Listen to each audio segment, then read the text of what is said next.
Assalamualaikum warahmatullahi wabarakatuh. Perkenalkan, nama saya Alandi Muhammad, BP 2310943011. Di sini saya akan menjelaskan materi tentang pencemaran udara. Yang pertama, sejarah pencemaran udara.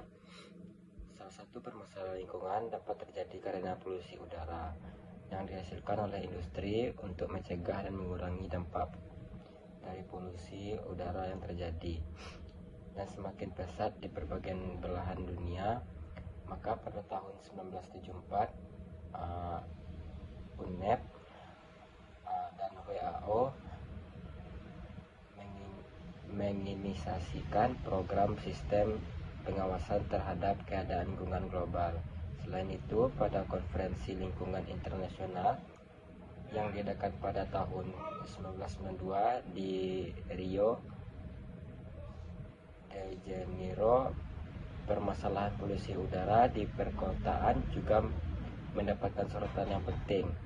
Ada beberapa peristiwa yang terjadi diakibatkan oleh polusi udara yang sangat mematikan.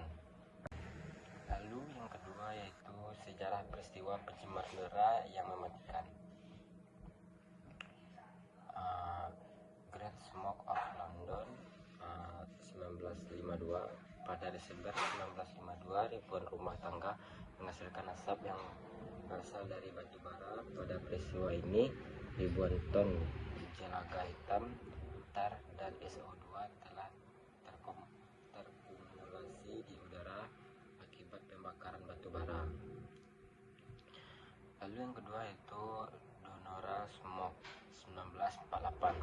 Asap yang menyebabkan peristiwa ini pertama kali terlihat pada tanggal 27 Oktober 1948 di Donora. Donora Zinc Works merupakan industri besi di Amerika, membuat emisi yang menghasilkan HF dan SO2. Peristiwa ini disebabkan emisi tersebut terjebak karena terjadinya inversi tercampur, di mana asap menjadi bercampur lebih tinggi. Yang ketiga itu sumber pencemaran udara. Sumber pencemaran udara itu ada dua. Yang pertama itu bersumber dari alam. Yang pertama itu abu yang dikeluarkan akibat letusan gunung berapi, gas vulkanik, debu yang berterbangan di udara saat bertiupan angin. Lalu yang kedua itu adalah bersumber dari hasil aktivitas manusia. Yang pertama itu hasil pembakaran bahan-bahan fosil dari kendaraan bermotor, bahan buangan dari kegiatan pabrik industri, memakai zat kimia organik dan anorganik, pemakaian zat-zat kimia yang disemprotkan ke udara. Lalu yang terakhir yaitu adalah pembakaran hutan. Jenis-jenis pencemaran udara yaitu yang pertama partikulat, partikel-partikel kecil yang terdispersi di udara seperti debu, asap, dan partikel lainnya.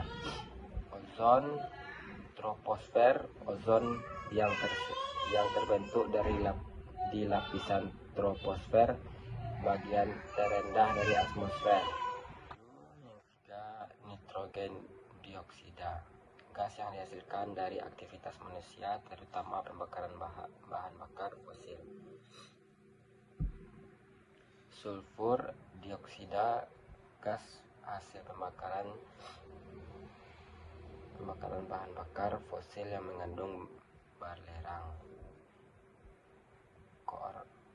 Karbon dioksida, gas rumah kaca utama yang berkontribusi terhadap pemanasan global.